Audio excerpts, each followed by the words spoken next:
सहनाववतु सहनौ भुनक्तु सह वीर्यं करवावहै तेजस्विनावधीतमस्तु मा विद्विषावहै। ओम शांति शांति शांति।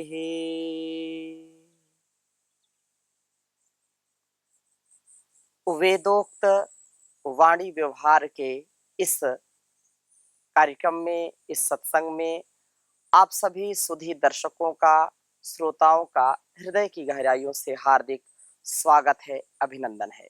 वेदो अखिलो धर्म मूलम, वेद सब सत्य विद्याओं का पुस्तक। वेद का पढ़ना, पढ़ाना, सुनना, सुनाना तथा मनसा वाचा कर्मणा अपने स्वभाव में लाना हम सभी श्रेष्ठ जनों का, आर्यों का परम कर्तव्य है।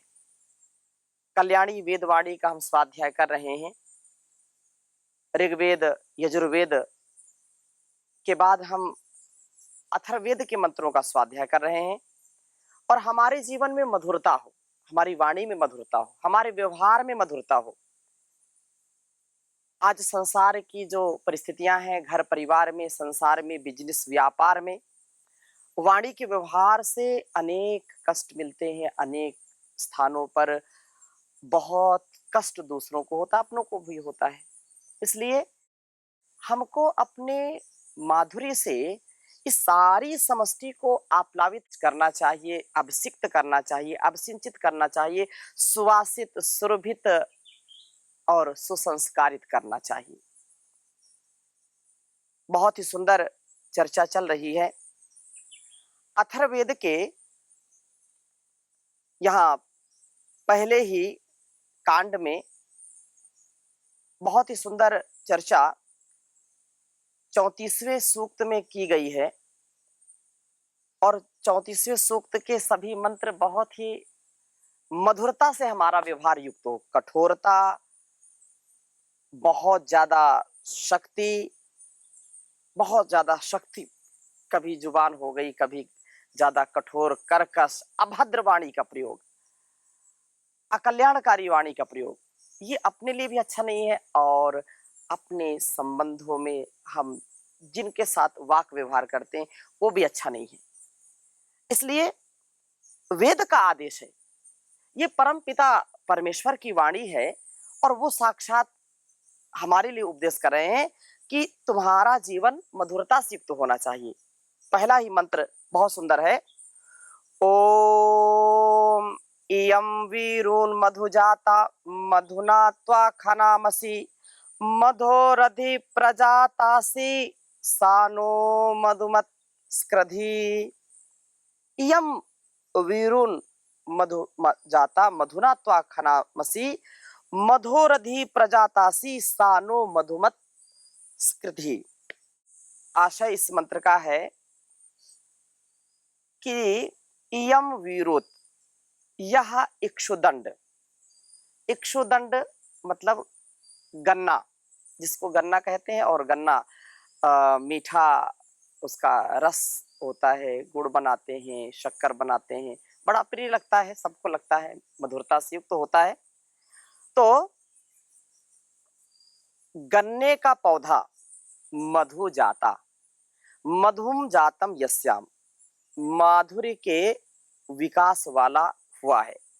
और हे इक्षुदंड, त्वा तुझे मधुना, मधुरता के हेतु से माधुर्य को प्राप्त करने के लिए खानामसी खोदते हैं। गन्ने का प्रयोग हम या तो रस के रूप में प्रयोग करते हैं, या सीधा उसको चूसते हैं, या तो गुड़ बनाते हैं, या कहीं कहीं राब बनाते हैं, कहीं उसकी खांड बनाते हैं, शक्कर बनाते हैं। लेकिन 100 बात की एक बात है, गन्ने को खोदते क्यों, गन्ने को प्रयोग क्यों करते हैं? मिठास के लिए, मधुरता के लिए। और कहा कि मधुरता के हेतु से, माधुर्य के हेतु से तू अधि प्रजाता असी, आधिक्येन उत्पन्न हुआ है। सा वह तू न हमें मधुमतः कृधि माधुर्य वाला कर, तेरे सेवन से हम भी माधुर्य वाले बने, हमारा सारा व्यवहार माधुर्य के लिए ही हो, मधुरता से परिपूर्ण हो। इक्षुदंड मधुर ही मधुर है, इसका सेवन हमें भी मधुर बनाए।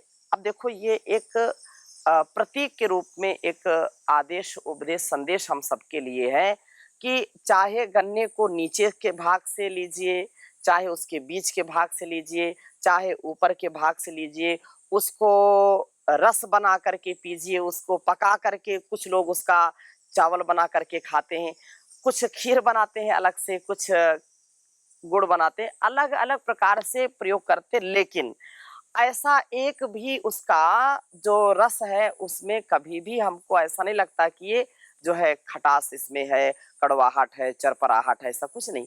हाँ, वो बात अलग है कि विकृत करके कुछ लोग उसको दूसरे अर्थों में प्रयोग करते हैं, वो हमको नहीं करना। लेकिन हमको अपने जीवन में प्रत्येक व्यवहार में मधुरता का आधान करना चाहिए और जीवन की समस्याओं का समाधान करना चाहिए। हमारा व्यवहार इंगितेन चेष्टितेन निमिषतेन, हम यदि किसी को देखें भी तो मधुरता से देखें, उसको सुख, उसको आनंद की अनुभूति हो। और हमको भी, जो हम प्रकृति माता की गोद में है, तो जिधर देखते हैं उधर हरियाली ही हरियाली है और अत्यंत ही शांति का अनुभव होता है। ऐसे ही हमको कोई देखे तो हमारा संपूर्ण व्यवहार, उठना बैठना सोना जागना चलना फिरना, संपूर्ण हमारा व्यवहार माधुर्य से युक्त हो, मधुरता से युक्त हो।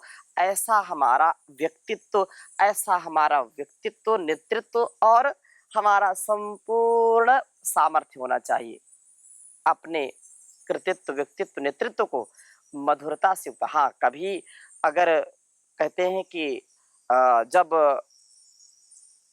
धर्म का, स्वधर्म का, स्वकर्म का या रक्षा की बात आती है, धर्म की रक्षा की बात आती है, कभी कभी क्रोध करना पड़ता है, कभी कठोर होना पड़ता है, लेकिन आपात काले मर्यादा नास्ति। लेकिन मर्यादा स्वाभाविक रूप में हमको रखनी है। जैसे भगवान योगेश्वर श्री कृष्ण चंद्र गीता में अर्जुन को समझाते हैं, कुरुक्षेत्र में समझाते हैं कि युद्ध करो विगता ज्वरा, युद्ध तो करना ही करना है, धर्म युद्ध यहाँ चल रहा है, हर पल युद्ध चलता है। व्यवहार में भी हम अनेक बार बाहर की चीजों को जब देखते हैं तो बर्दाश्त नहीं होता। कई लोग बोलते नहीं, मुझको तो गलत बर्दाश्त नहीं होता, मुझको गुस्सा आ जाता है, मैं कठोर वाणी बोल देता हूँ। बोलता तो कठोर हूँ लेकिन मन में बड़ा प्रेम है, ऐसा कुछ लोग बोलते हैं। मेरी वाणी कड़वी हो सकती है लेकिन मेरा मन तो मधुरता से युक्त है, ऐसा लोग बोलते हैं। लेकिन ऐसा भी उचित नहीं है। मधुरता, हाँ, शठे शाठ्यम समाचरित, टिट फॉर टैट, जैसे को तैसा, अपना संपूर्ण सामर्थ्य, संपूर्ण जो जीवन है उसमें माधुर्य हो। और अगली बात, मधुर शब्द मधुर व्यवहार। दूसरे मंत्र में बहुत सुंदर बात कही है, ओम जिह्वया अग्रे मधु में जिह्वा मूले मधुलकम ममेदः कृतावसो मम चित्तम उपायसी। में, मेरी, जिह्वया अग्रे, मेरी जिह्वा के अग्रभाग में क्या हो, मधु, माधुर्य होना चाहिए। एक बोलने का और दूसरा खाने का, दोनों बातें यदि व्यवस्थित हैं, मर्यादित हैं तो बहुत अच्छा है। नहीं तो ये रसना जब चटपटी चीजों को, चरपरी चीजों को, या ये कहें कि स्वाद के लिए खाती है तो शरीर बीमार पड़ जाता है। और जब स्वार्थ के लिए कठोर वाणी बोलती है, अटपटी बातें करती है तो संसार बीमार पड़ जाता है, समाज को, परिवार को कष्ट मिलता है। गलत खाने की आदत इसको पड़ गई, स्वाद के चक्कर में शरीर बीमार होता है, और कठोर वाणी में, गलत वाणी में, अटपटी बातों में घर परिवार संसार बीमार हो जाता है। बीमार मतलब उसको कष्ट मिलता है, दुख मिलता है और वो असहज हो जाता है हमारे प्रति। इसलिए कितनी सुंदर बात कही, हम एक शब्द भी जीवन में उतार लें। मेरी जिह्वा के अग्रभाग में मधुरता विराजमान हो, जिह्वा मूले मधुलकम, जिह्वा के मूल में भी मधुलकम माधुरी की ही प्राप्ति हो। जिह्वा के आगे भाग में और जिह्वा के मूल में, सबसे पीछे वाले भाग में भी क्या हो, मधुरता ही हो। और कहा कि मैं जिह्वा से कभी कटु शब्द ना बोलूं, कभी बोल ही ना पाऊं, ऐसा मेरा ये स्वभाव बन जाए। मेरी वाणी में ना पीछे ना आगे। और आगे कहा, इत अहा मम कृतौ असहा मम चित्तम उपायसी। कहा कि निश्चय से मेरे कर्म मात्र में यह माधुरी ही हो, कठोरता ना हो, कड़वापन ना हो। हे माधुर्य, तू मम चित्तम उपायसी, मेरे चित्त को समीपता से प्राप्त हो, अर्थात मेरे कर्म तो मधुर हो ही, मैं चित्त में भी कभी भी कटुता ना आने दूं। मेरे मन में और मेरी वाणी में, मेरे स्वभाव में, मेरे कर्म में कभी भी कड़वाहट ना हो। मैं कोई ऐसा एक शब्द ना बोलूं जिससे घर परिवार में कड़वाहट हो, समाज में कड़वाहट हो, और ना मेरे मन में होना चाहिए। कभी कभी ऐसा होता है, क्या मन में तो है लेकिन बाहर नहीं निकल रहा। और कुछ बोलते हैं कि बाहर तो निकल जाता लेकिन मन में नहीं है। मन तो मेरा बड़ा पवित्र है, मन में मैं किसी के प्रति कोई ईर्ष्या द्वेष नहीं रखता हूँ, लेकिन क्या करूं, जबान मेरी लड़खड़ा जाती है, मुझसे बर्दाश्त नहीं होता, मैं बोलता हूँ, सामने बोल देता हूँ, ऐसा मन में आता कभी कभी। लेकिन ये दोनों बातें हमारे लिए कल्याणकारी नहीं है। मनसा वाचा कर्मणा, मन और वचन और कर्म तीनों में समानता होनी चाहिए। कुछ लोग क्या करते हैं, मन में कुछ है, वाणी में कुछ है और कर्म कुछ करते हैं। दो प्रकार के व्यक्ति शास्त्रों में बताए गए हैं, एक को महात्मा कहा गया है, एक को दुरात्मा कहा गया है। महात्मा का तात्पर्य कोई ऐसे भगवे वस्त्र पहन के महात्मा नहीं हो जाता, उसका गुण कर्म स्वभाव, उसकी जो है सच्चरित्रता, उसकी सात्विकता से वो महात्मा बनता है। तो कैसे, कहा कि मनस्य अन्यत वचस्य अन्यत कर्मण्यन्यत दुरात्मा नाम, मनस्येकम वचस्येकम कर्मण्येकम महात्मा नाम। कहा कि जो महात्मा होते हैं ना, उनके कथनी और करनी में कोई अंतर नहीं होता। वो जैसा मन में रखते हैं वैसा वाणी में होता है, और जैसा वाणी में है उनके वैसा व्यवहार में होता है, वो महात्मा कहलाते हैं। दूसरे वो होते हैं कि मन में कुछ है, मन में है कि मैं दिल्ली जाऊंगा, और किसी ने पूछा कहाँ जाओगे, बोले चेन्नई जाऊंगा, और फिर गए वो कलकत्ता। तो ऐसे लोग बड़े खतरनाक होते हैं। ऐसे लोगों से बच करके रहना चाहिए, कि वो समझते हैं कि हम तो बहुत ही जो है होशियार हैं, हम दूसरों को जो है बिल्कुल बुद्धू बना देते हैं, लेकिन वो ये नहीं जानते हैं कि वो स्वयं अपने आप को मूर्ख बनाते हैं, अपने आप को ठगते हैं, अपने आप पर वो पाप चढ़ा रहे हैं। हमारा स्वभाव जैसा कल्याणी वेदवाणी का यह आदेश है, मधुरता हमारे जीवन में हो, सच्चरित्रता और पवित्रता हो, मन और वाणी। मन और वाणी में कहा कि देखो, जीभ के आगे और जीभ के मूल में, अर्थात ऐसा ना हो कि थोड़ा मैं कभी कड़वा भी बोलता हूं और थोड़ा थोड़ा कभी मधुर बोलता हूं, कभी कभी नहीं, एक रस होना चाहिए। सम परिस्थिति में, न ज्यादा न कम, हमेशा रहो सम। ऐसी वाणी बोलिए मन का आपा खोए, औरन को शीतल करे आपहु शीतल होए रे कबीरा, आपहु शीतल होए। तो अपने आप को भी और इस संसार को, घर परिवार को भी यह जीवन मधुरता से संयुक्त होना चाहिए, आप्लावित होना चाहिए, अभिषिक्त होना चाहिए। इसलिए हमारे जीवन में मधुरता होनी ही चाहिए। सबसे मीठी वाणी बोल यही भेंट अनमोल, न किसी को कभी भी तू सताना रे। हो लेके जग से बुराई मत जाना रे।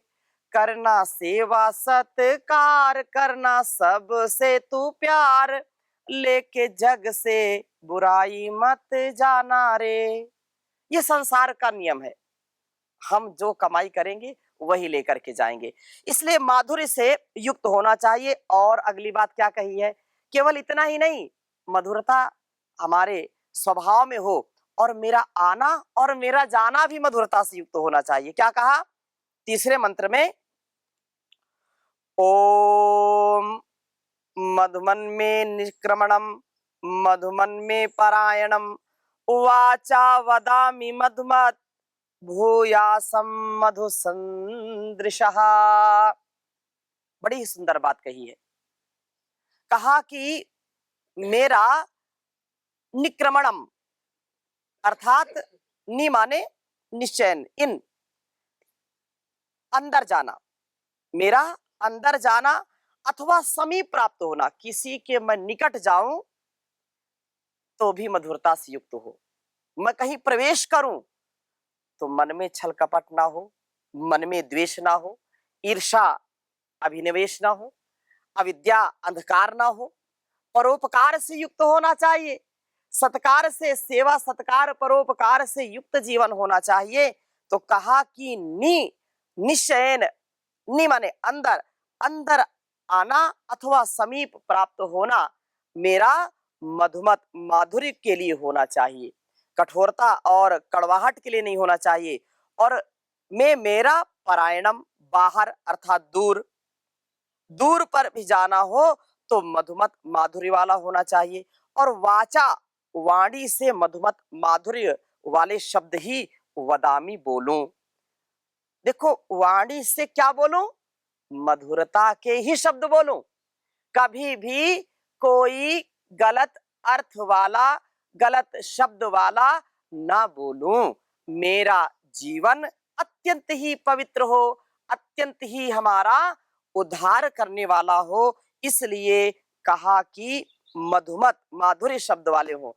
कुदरत को नापसंद है शक्ति जुबान में, कुदरत को नापसंद है शक्ति जुबान में, शायद इसीलिए नहीं बनाई हड्डी जुबान में।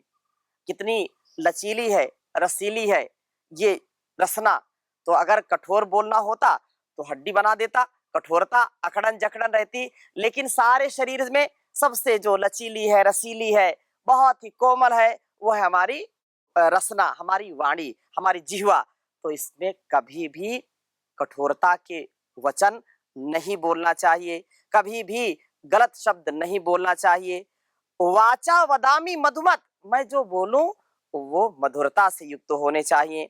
और आगे कहा इतना ही नहीं, मधु संदृशः भूयासम, मधु जैसा ही हो जाऊं। अब इससे बड़ी क्या बात होगी कि मेरा संपूर्ण जीवन, मेरा संपूर्ण व्यवहार जैसे मधु, शहद, शहद जैसा मेरा व्यवहार हो जाए, पूरा जीवन मेरा मधुमत भूयासम, मैं मधु ही हो जाऊं, और कभी भी मैं किसी के लिए कष्टकारी ना बनूं।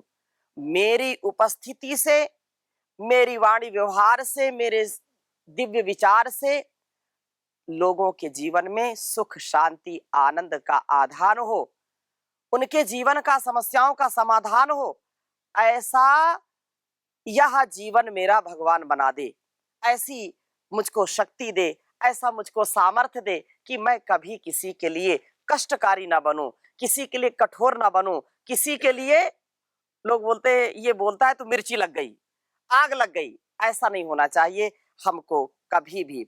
एक व्यवहार में अनेक बार शब्द बोलते हैं, एक व्यवहार के अनेक उपाय हो सकते हैं।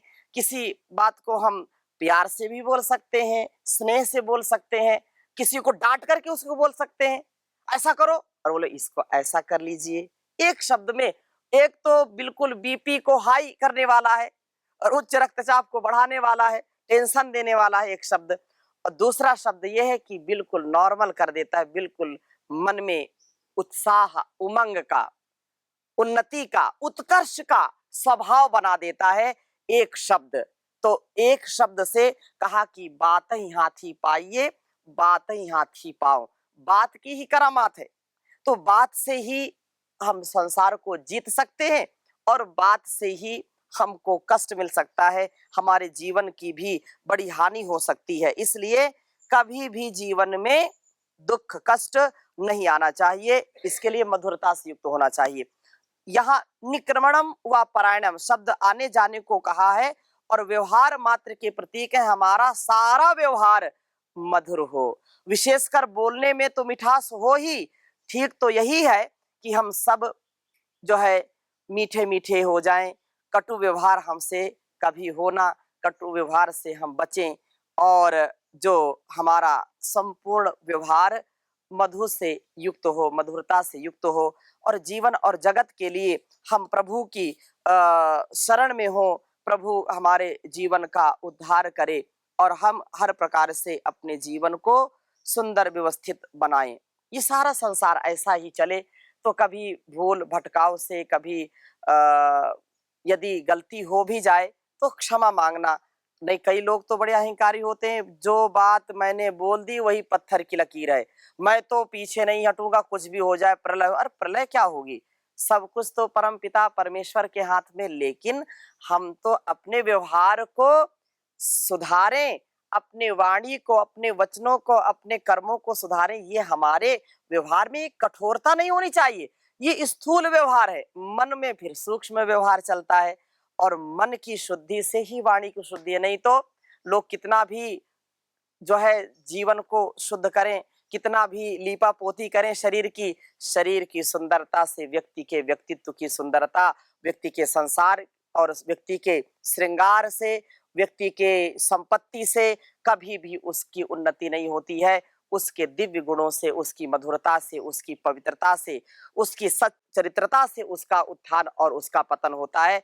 इसलिए हमको सदा ही प्रभु की गोद में, प्रभु के शरण शरण में, गुरु की शरण शरण में रह करके अपने जीवन को बिताना चाहिए और सदा ही शरणागति भाव में प्रभु के चरणों में, क्योंकि उसने ही बनाया। अहंकार किस बात का, ये सारा अहंकार सब मिट्टी में मिल जाएगा। कितना सुंदर शरीर है, बहुत किसी को अहंकार हो जाए मैं तो बहुत सुंदर हूँ, मैं बहुत धनवान हूँ, बहुत बलवान हूँ, बहुत प्रज्ञावान हूँ, बड़े संसाधन है, ये सब मिट्टी में मिलने वाले हैं।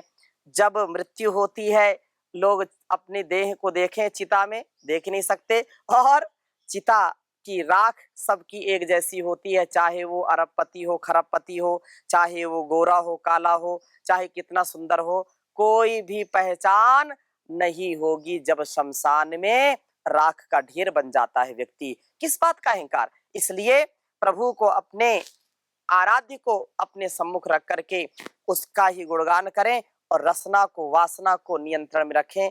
बहुत सुंदर बात कही कवि ने कि प्रभु आप मुझको अपनी शरण में सदा रखें, शरण अपनी में रख लीजिए, दया मैं दास हूँ तेरा, तुझे तज कर कहाँ जाऊं, कि सब कुछ ही है तू मेरा, भटकता हूँ मैं मुद्दत से, नहीं विश्राम पाता हूँ, दया की दृष्टि से देखो, नहीं तो डूबता बेड़ा, शरण अपनी में रख लीजिए, दया मैं दास हूँ तेरा, सताया राग द्वेषों का तपाया, तीन तापों का सताया राग द्वेषों का। ये संसार में राग द्वेष आता है और त्रैताप, तीन ताप है ना, उन तीन तापों से व्यक्ति को सदा ही दुख मिलता है। सताया राग द्वेषों का तपाया, तीन तापों का दुखाया, जन्म मृत्यु का हुआ तंग हाल है मेरा, तुझे तज कर कहाँ जाऊं, दया मैं दास हूँ तेरा।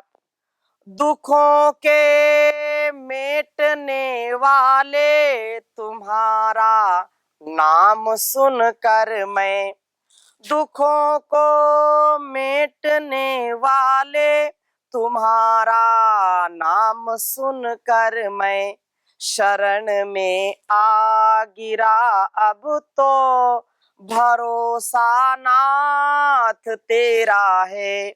शरण अपनी में रख लीजिए, दया मैं दास हूँ तेरा। क्षमा अपराध कर मेरे, फकत अब आस है तेरी। क्षमा कर अपराध सब मेरे, फकत अब आस है तेरी। दया मुझ पर के कर के ले नाथ, निज दास हूँ तेरा। दया हम पर करके बना ले नाथ, निज अपना चेरा। शरण अपनी में रख लीजिए, दया मैं दास हूँ तेरा। शरण अपनी में रख लीजिए, दया मैं दास हूँ तेरा।